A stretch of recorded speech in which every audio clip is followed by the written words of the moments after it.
हम बात कर रहे हैं ज्योमेट्रिक प्रोग्रेशंस की।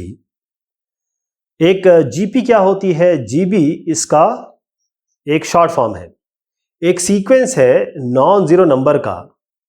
जीपी एक ऐसा सीक्वेंस है जिसमें ratio of the term and the term preceding to it is always a constant quantity. इसका मतलब क्या हुआ? एक नंबर और उसका पिछला नंबर, उनका रेशियो कॉमन रेशियो आएगा, उसको कॉमन रेशियो कहते हैं। और जैसे A1 A2 इस तरीके से ये आपका एक सीक्वेंस है, तो इसको हम जीपी तब कहेंगे, ये तब जीपी में होगा जब an+1/an यानी A3/A2 A2/A1 ये संख्या होगी, एक कांस्टेंट संख्या होगी, इसको हम कॉमन रेशियो कहेंगे। एक एग्जांपल देखते हैं। आपके पास 4, 12, 36 इस तरीके से नंबर है। अगर ये जीपी में है तो 12/4, 36/4, ये दोनों के दोनों ही वैल्यू आएगी इसकी 3। मतलब रेशियो एक नंबर का उसके पिछले नंबर से जब इसको डिवाइड करेंगे तो आएगा 3। इसका मतलब ये जीपी में है। एक ज्योमेट्रिक सीरीज भी होती है प्रोग्रेशन के अलावा।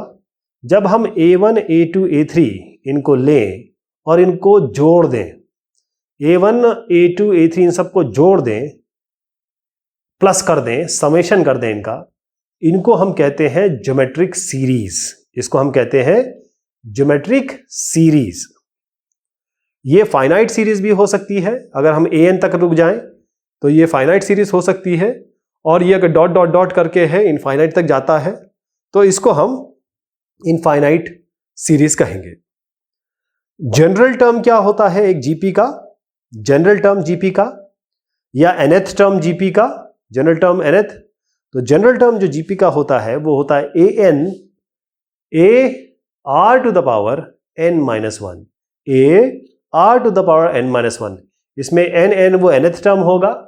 जैसे A2 निकालना है तो a r⁻2-1 करेंगे आप इसको। तो a जो है पहला टर्म है इस जीपी का, और r होता है कॉमन रेशियो। कॉमन रेशियो जैसे अरिथमेटिक प्रोग्रेशन में कॉमन डिफरेंस होता है, यहां पर कॉमन रेशियो होता है। अगर आप आखिर से निकालना चाहें, जैसे आपके पास A1 A2 है, इसको आप an तक जाएं, अगर आपको आखिर से लास्ट से जनरल टर्म निकालना है तो उसके लिए क्या फॉर्मूला है? आप मान लीजिए an जो है वो l है, लास्ट टर्म है। तो पहले आप देखिए कि अगर m यानी आपको इसका फिर सीधा फॉर्मूला आप समझ लीजिए, ये ar⁻m-1 मैंने इसलिए लिखा क्योंकि हमारे पास m टर्म्स हैं, उसमें हमको निकालना है। तो आप फाइनल समझिए l × 1/r⁻n-1। बस इसको दिमाग में रखिए। आखिर से जब चलेंगे l आखिरी टर्म होगा, r कॉमन रेशियो होगा, साइन जो है वही लेंगे आप, यानी जो A2/A1 और A3/A2 करके लिया था आपने, पावर n-1। तो कुछ सवाल हैं, एक सवाल हम लेते हैं ताकि ये समझ जाएं आपको कि किस तरीके के सवाल इस पे आ सकते हैं। आपको 9th टर्म निकालना है और जनरल टर्म निकालना है। प्रोग्रेशन है आपके पास 1/4, -1/2, 1 और -2। आपको 9वां टर्म निकालना है, A9 निकालना है। nth टर्म या जनरल टर्म क्या होता है? ar⁻n-1। तो A9 निकालना है तो कैसे आएगा? ar⁻9-1 यानी कि ar⁸ आपको चाहिए। a क्या है? 1/4 है यहां पर, और r -1/2 को डिवाइड करिए आप 1/4 से, तो ये आपका बनता है -2। तो r की जगह -2 कर दीजिए और इसकी पावर कर दीजिए 8। इसको आप सॉल्व करना चाहें तो सबसे अच्छा तरीका क्या है? इसमें माइनस को आगे ले लीजिए। जनरल टर्म निकालना है, ये 9th टर्म निकाला हमने। अब जनरल टर्म में n आएगा, तो an होता है a⁻n-1, जनरल टर्म भी वही होता है और nth टर्म भी वही होता है। तो यहां पर a जो है आपके पास 1/4 है, r आपके पास -2 है, उसकी पावर n-1 करिए। तो इसको सॉल्व करने का सबसे अच्छा तरीका, क्योंकि 1/2² है, वहां पर भी आपको 2 दिख रहा है, तो -1 को बाहर लाइए, उसकी पावर कर दीजिए n-1, इसको अलग कर दीजिए, 2 को अलग कर दीजिए। तो 2 की पावर n-1 आपको दिख रहा है, 2 की पावर 2 भी है, ये 2 की पावर -2 ऊपर जाएगा तो 2 की पावर n-3 बन जाएगा। तो -1 की पावर n-1 करिए और 2 की पावर, और 2 की पावर n-3 कर दीजिए। ये सबसे बेहतरीन तरीका है इसका। ऐसे हम जो nth टर्म लेते हैं, जनरल टर्म लेते हैं, इस तरीके से ये सवाल होते हैं। अब एक और इसमें एक इंपॉर्टेंट जो टॉपिक है वो ये है, एनसीईआरटी के बहुत सारे क्वेश्चन हैं बीच में, इनको हम जब क्वेश्चंस लेंगे तब इसकी चर्चा करेंगे। तो अब बात करते हैं selection of terms in GP. Selection of terms in GP यानी ऐसे कई सवाल होंगे जिसमें आपको कहा जाएगा कि एक 3 जीपी में नंबर है, इनका सम ये है, इनका मल्टीप्लिकेशन, ऐसा कुछ आपको सवाल देंगे, या आपसे कहेंगे 5 टर्म दिए हैं, या आपसे कहा जाएगा 7 टर्म है। तो हम इनको अज्यूम कैसे करेंगे, हम टर्म को इनिशियली क्या मानेंगे? तो जो नंबर ऑफ टर्म्स आपको दिए जाएंगे, क्या उसके टर्म्स आपको लेने हैं और कॉमन रेशियो क्या होगा। अगर आपको कहा गया है तीन नंबर्स हैं जो जीपी में है, तो हमेशा ध्यान रखिए मिडिल टर्म इसका ए रहेगा, बाएं हाथ पे a/r, दाएं हाथ पे ar, इनका कॉमन रेशियो होगा r। अगर 4 आपके पास टर्म्स है तब आप क्या करेंगे, तब आप बीच में a नहीं रहेगा, ये होगा ar और a/r, बाएं हाथ पे a/r, ar दाएं हाथ पे, फिर आप ar/r³ बाएं हाथ पे, ar³ बाएं हाथ पे। तो ध्यान रखिए जब 5 रहेगा, मैं भी एक चीज बताता हूं इसमें इंपॉर्टेंट समझने की है, कॉमन रेशियो इसका r² है, ध्यान रखिए कॉमन रेशियो r² है। तो जब आपको 5 टर्म हो तो हमेशा जब ऑड आएगा 3, 5, 7, हमेशा बीच में a लीजिए और उसी तरीके से बढ़ाइए जैसे आपने 3 में बढ़ाया है। अब यहां पर जो कॉमन डिफरेंस है वो r है। इसका मतलब ये है कि जब भी आप ऑड n लेंगे तो कॉमन रेशियो r आएगा और a मिडिल टर्म होगा। लेकिन मैं इसका एक एग्जांपल लेना चाहता हूं, इसकी अतिशयोक्ति बताता हूं कि कभी कभी ऐसे सवाल आते हैं जिसमें आप इस तरीके से नहीं लेंगे। एक सवाल इसके सामने आपके सामने पेश करता हूं।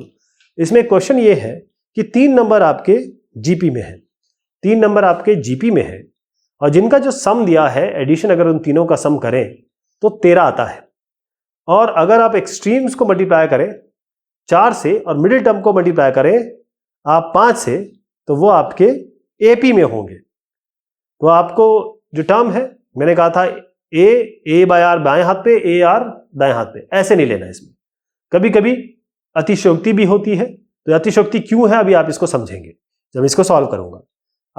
हम a को ar ले रहे हैं, a, ar और ar², ऐसे हम 3 टर्म ले रहे हैं।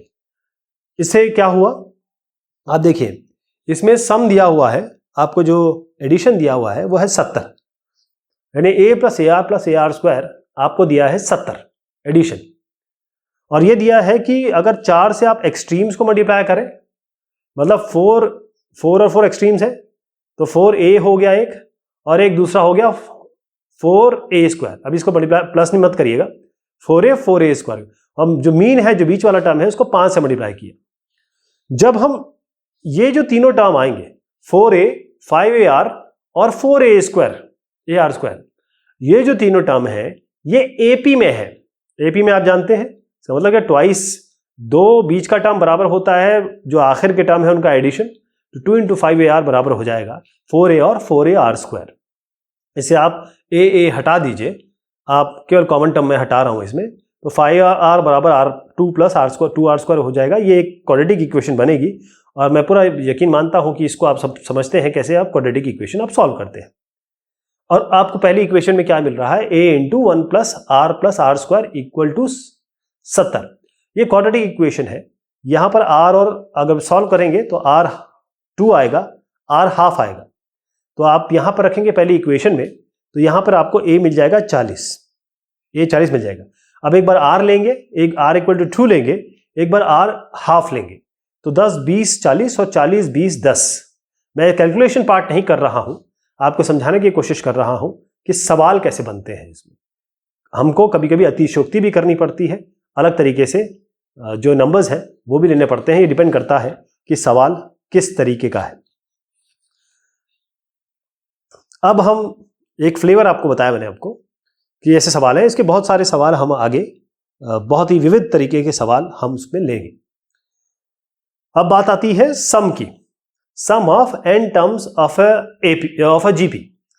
अब आपको Sn निकालना है, एक जीपी आपको दी हुई है, उसका सम क्या होगा। इसमें थोड़ा ध्यान से समझिएगा क्योंकि अलग अलग इसमें फ्लेवर्स हैं। सीधा फॉर्मूला आपके सामने है a r की power n minus 1 by r minus 1। ये बिल्कुल सीधा, बिल्कुल क्लियर फॉर्मूला है। लेकिन आप माइनस बाहर ले सकते हैं न्यूमरेटर डिनोमिनेटर से, तो ये क्या बन जाएगा।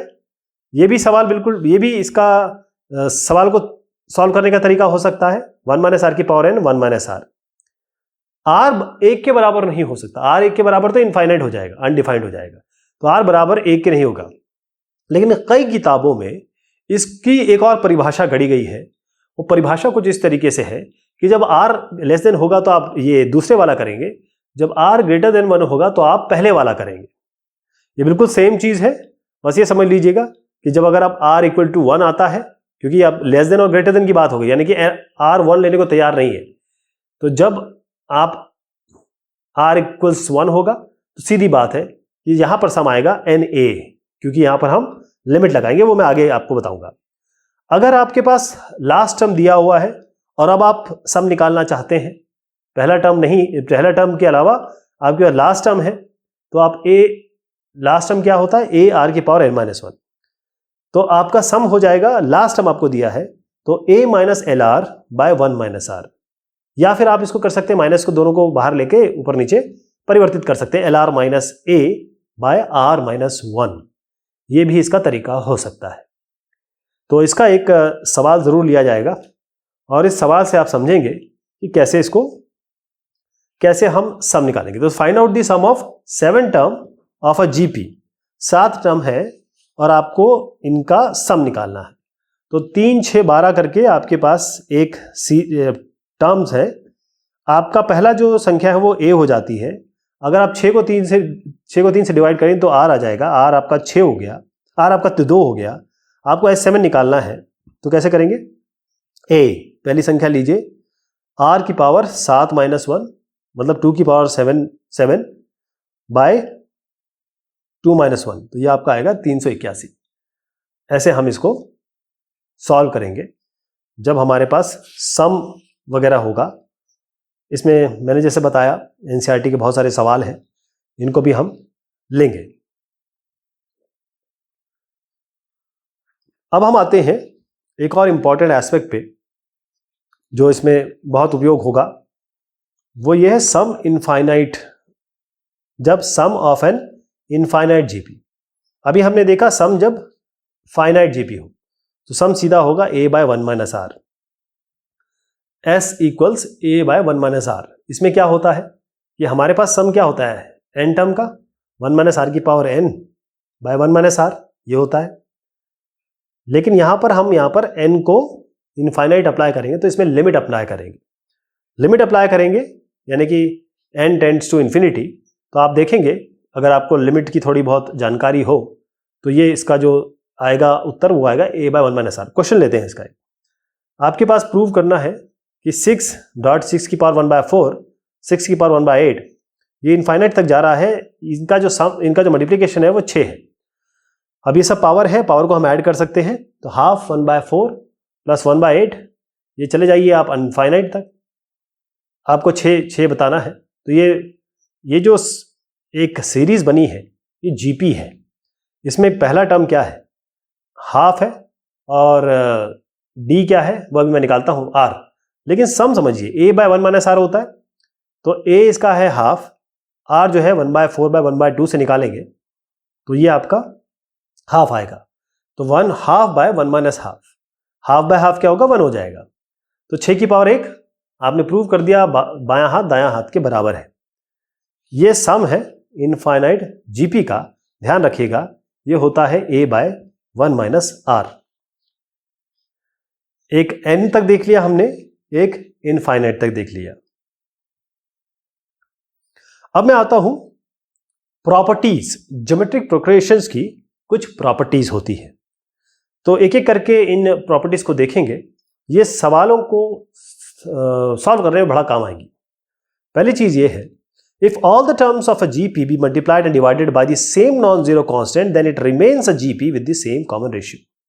हमारे पास एक जीपी है, अगर आप मल्टीप्लाई करें या डिवाइड करें किसी भी कांस्टेंट से, मल्टीप्लाई करें या डिवाइड करें किसी भी कांस्टेंट नंबर से, ये जीपी ही रहेगी और कॉमन रेशियो में भी कोई फर्क नहीं पड़ेगा।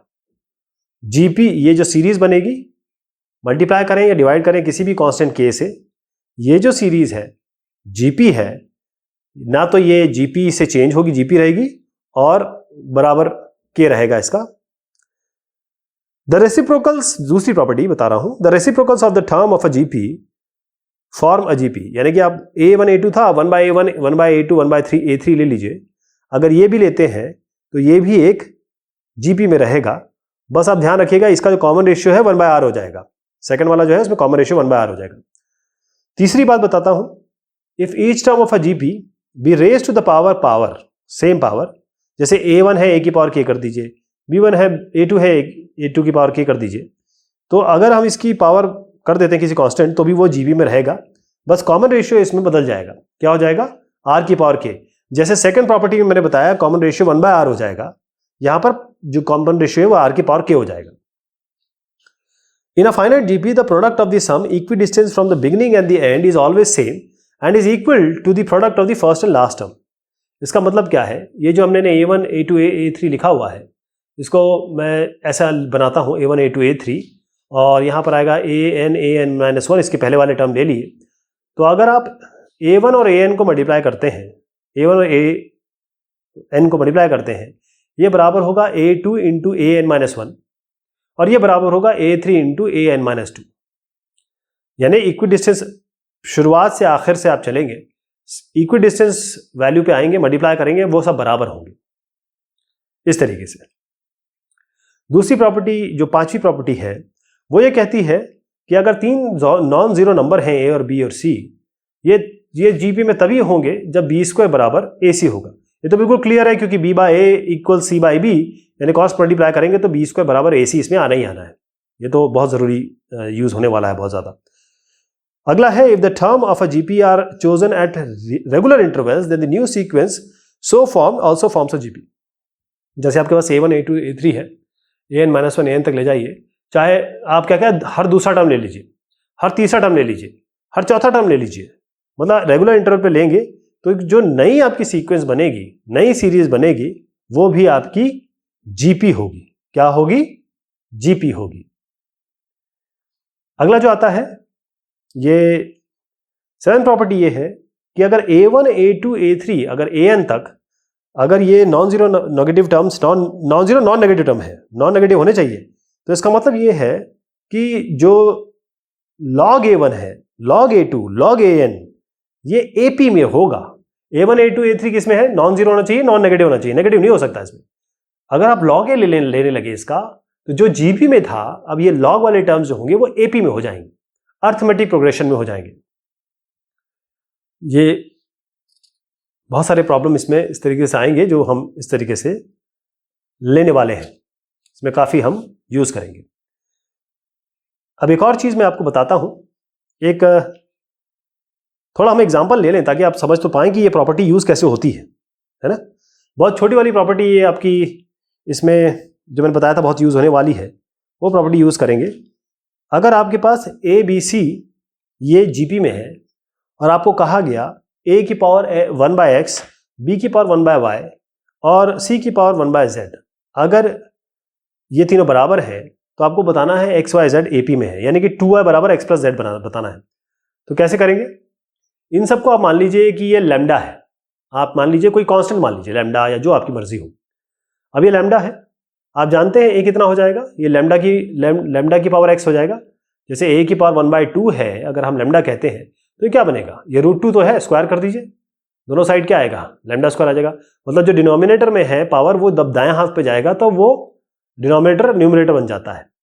तो a हो जाएगा लैम्डा की पावर x, b आपको मिलेगा लैम्डा की पावर y, c मिलेगा आपको लैम्डा की पावर z। तो ABC आपका पास आ गया, जीपी में है, तो इसका मतलब ये है b² बराबर AC होना चाहिए, यानी लैम्डा की पावर y यानी स्क्वायर ये बराबर होना चाहिए लैम्डा की पावर x इंटू लैम्डा की पावर z। तो ये हो गया लैम्डा की पावर 2y, ये हो गया लैम्डा x और z जुड़ जाएगा। यहाँ से क्लियर पता चल रहा है आपका 2y बराबर और पावर सेम होगी, 2y बराबर एक्स प्लस जेड, और यही तो होता है, एपी में होगा 2y बराबर एक्स प्लस जेड, तो एपी में आपका ये आ गया। हम ये एक प्रॉपर्टी हमने छोटी सी लगाई और हम जानने की कोशिश की कैसे इसको हम लेके आएंगे। अब हम ज्योमेट्रिक मीन्स के बारे में बात करेंगे। हम दो नंबर्स हमारे पास हैं और उसके बीच में हमको ज्योमेट्रिक मीन्स डालने हैं, चाहे 1 डालने हो, चाहे 10 डालने हो, 100 डालने हो। तो ए और बी हमारे पास दो नंबर्स हैं और हमारे पास एक सीक्वेंस है, हमारे पास हम G1 G2 Gn तक n नंबर्स के ज्योमेट्रिक मीन इसमें डालना चाहते हैं। तो इन सबको हम ज्योमेट्रिक मीन्स कहेंगे। ये G1 से लेकर Gn तक है, ये Gm कहेंगे हम इसको। अगर एक सिंगल डालेंगे, अगर एक सिंगल ज्योमेट्रिक मीन डालेंगे तो वो तो सीधी सी बात है, जैसे आपने कहा था AP में a प्लस बी बाई 2, तो अगर आप यहां पर बीच में डालते हैं, जैसे इसको G मान लीजिए, जैसे C मान लीजिए, तो C स्क्वायर बराबर AB हो गया, इसको आप G मान सकते हैं, G स्क्वायर बराबर AB हो गया, तो ज्योमेट्रिक मीन आपका आ गया अंडररूट AB। तो अगर एक ज्योमेट्रिक मीन G है तो G बराबर AB हो जाएगा, क्योंकि हम जानते हैं कि G स्क्वायर AB के बराबर होगा। एक एग्जांपल देता हूं मैं आपको। अगर आपके पास 4 और 9 है, अगर आपको ज्योमेट्रिक मीन इसके बीच में डालने हैं, एक ही डालना है, तो अंडररूट 4 × 9 ले लेंगे आप, 4 से 2 निकल आएगा, 9 से 3 निकल आएगा, तो ये 6 आ जाएगा ज्योमेट्रिक मीन। अब यदि आपको एक से ज्यादा n ज्योमेट्रिक मीन आप चाहते हैं a और b के दरमियान, तब आप क्या करेंगे? G1 G2 Gn इस तरीके से अगर आपको बनाना है, तो इसके लिए मैं आपको सीधा फॉर्मूला बताता हूं। जो Gn है वो a b बाय a की power n by n plus 1। तो जितने भी आपको चाहिए, जैसे G 10 चाहिए तो n को 1 से शुरू करेंगे, 10 तक आप रखते चले जाएंगे, जो वैल्यू आएगी वो इसकी ज्योमेट्रिक मीन हो जाएगी। एक इसमें थ्योरम भी है, यदि आप n geometric mean are inserted into two quantities, then the product of n geometric mean is the nth power of single geometric mean between the two quantities. मतलब अगर आपने G1 से लेकर Gn तक इसमें n G ज्योमेट्रिक मीन डाले, तो जो अगर आप एक G इसके बीच में रखते हैं, तो G की पावर n किसके बराबर होगा? G1 से लेकर Gn तक का मल्टीप्लिकेशन।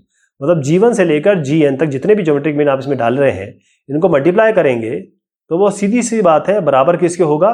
जब एक ज्योमेट्रिक मीन इसके बीच में डालेंगे, एक सिंगल ज्योमेट्रिक मीन जो होगा, जैसे मैंने आपको G बताया ना ऊपर, ये इसकी पावर n के बराबर होगा। ये इसमें एक थ्योरम है, इसको भी हम कई बार यूज करने वाले हैं। अब होता क्या है कि अर्थमेटिक मीन और ज्योमेट्रिक मीन को एक चश्मे से देखा जाता है। कहने का मतलब जहां ज्योमेट्रिक मीन आएगी वहां AP मतलब GM मिलेगा, वहां AP मिल जाएगा, AP मिलेगा वहां GM मिल जाएगा। तो इसमें कुछ थ्योरम है। पहली चीज ये है, यदि A और G आपके अर्थमेटिक और ज्योमेट्रिक मीन है, दो पॉजिटिव नंबर्स हैं, उन AB इनके अर्थमेटिक है, ज्योमेट्रिक मीन है, तो A G से बड़ा होगा। अर्थमेटिक मीन हमेशा ज्योमेट्रिक मीन से बड़ा होगा। पहली थ्योरम तो ये है, अर्थमेटिक मीन हमेशा ज्योमेट्रिक मीन से बड़ा होता है। पहली चीज ये क्लियर हो गई, यही थ्योरम ही यही है। अब दूसरा थ्योरम हमें कहता है कि अगर A और G ये अर्थमेटिक मीन और ज्योमेट्रिक मीन है, दो क्वांटिटीज A और B के बीच में, तो एक क्वाड्रेटिक इक्वेशन जिसमें A और B रूट्स होंगे, एक क्वाड्रेटिक इक्वेशन जिसके A और B रूट होने वाले हैं, यानी कि सॉल्यूशन होने वाले हैं, जो A और B है उसके बीच में आपने अर्थमेटिक मीन निकाला, ज्योमेट्रिक मीन निकाला, और आप कहना चाहते हैं कि ऐसी क्वाड्रेटिक इक्वेशन मुझे बताइए जिसके ये सॉल्यूशन होंगे। तो उसकी क्वाड्रेटिक इक्वेशन होगी x² - 2ax प्लस g²। ये बस ध्यान रखिएगा, x² - 2ax प्लस g²। एक और थ्योरम इसमें आता है, बड़ा जरूरी होगा ये, क्योंकि इसमें A और B डायरेक्ट निकल के आता है। कैसे है? यदि A और G अर्थमेटिक और ज्योमेट्रिक मीन है, दो नंबर्स हैं आपके पास, दो नंबर्स हैं आपके पास A और B, तो आप A और B निकाल सकते हैं। अगर आपको अर्थमेटिक मीन और ज्योमेट्रिक मीन दिया हुआ है तो आप नंबर निकाल सकते हैं, क्योंकि आपके पास इक्वेशन है ऊपर वाली, उसमें उसी धराचार्य लगाएंगे तो आपको आएगा A plus minus under root A² minus G²। Arithmetic mean और ज्योमेट्रिक मीन अगर आपको दिया है तो इस व्यवस्था से, इस तरीके से आप इसको निकाल सकते हैं। मैं आपको फिर बताना चाहता हूं कि अर्थमेटिक मीन और ज्योमेट्रिक मीन ये एक ही चश्मे से देखा जाता है। तो आपको हमेशा जो क्वेश्चन होते हैं वो कंबाइंड मिलेंगे। क्यों? क्योंकि एग्जामिनर चेक करना चाहता है कि आपको ज्योमेट्रिक प्रोग्रेशन, अर्थमेटिक प्रोग्रेशन दोनों आता है ना। उसका अलग से सवाल पूछने से अच्छा वो एक ही में दोनों चीजें डाल देंगे। एक एग्जाम्पल जरूर लेके चलते हैं ताकि हम समझ जाएं कि अब इसमें है find two positive numbers whose difference is 12 and whose AM exceeds the GM by 2। तो डिफरेंस है और बी का 12 दिया हुआ है और अर्थमेटिक मीन एक्सीड करता है जीएम को 2 से, मतलब एम जीएम से 2 बड़ा है। तो अगर एम और जीएम का मैं सब्ट्रैक्शन निकालने लगूं तो 2 आएगा, क्योंकि एम 2 बड़ा है इससे, तो एम माइनस जीएम हो गया। अब आपको पता होना चाहिए एम क्या है, आपको पता होना चाहिए जीएम क्या है। एम तो सीधा ए प्लस बी बाई 2 हो जाएगा, जीएम होता है अंडर रूट ए बी, ये हम सीख चुके हैं अभी। इसको बराबर 2 कर दीजिए। आप इसको जरा सॉल्व करेंगे, ये हो जाएगा दोनों साइड को आप 2 से मल्टीप्लाई कर दीजिए, तो A B minus 2 under root A B 4 हो जाएगा। अब ये है क्या, ये तो फॉर्मूला रूट ए minus root B whole square का तो फॉर्मूला है, ये इक्वल्स 4। तो आप इसको 2 स्क्वायर लिख सकते हैं, तो इससे क्या मिलेगा, रूट ए माइनस रूट बी, ये बराबर मिल जाएगा प्लस माइनस आपका 2। अब आपको ए माइनस बी बराबर दिया हुआ है क्या, ए माइनस बी बराबर दिया हुआ है आपका सवाल में 12 दिया हुआ है। अब ए माइनस बी को आप root a plus b, root a plus root b और रूट ए माइनस रूट बी लिख सकते हैं। A minus b a plus b, तभी a square minus b square हो सकता है। तो under root a square a होता है, under root b square b होता है। तो इसको हम कैसे लिखेंगे, अंडर रूट ए माइनस बी जब प्लस माइनस 2 है और यहाँ पर आप प्लस माइनस 2 डाल दीजिए इस जगह पे, तो under root a plus under root B यहाँ पर मल्टीप्लाई कर दीजिए प्लस माइनस 2, ये बराबर आएगा आपके 12 के। तो under root a plus under root B ये बराबर आएगा प्लस माइनस 6। तो under root a plus under root B भी आ गया, अंडर रूट ए माइनस अंडर रूट बी भी आएगा, ए और बी आ जाएगा। मैं डायरेक्ट लिख देता हूँ इसका उत्तर, ए आएगा 16 और बी आएगा आपका 4। तो ये तरीका इस तरीके से सॉल्व होगा, इस तरीके से सवाल पूछे जाएंगे ए और एम और जीएम के बारे में।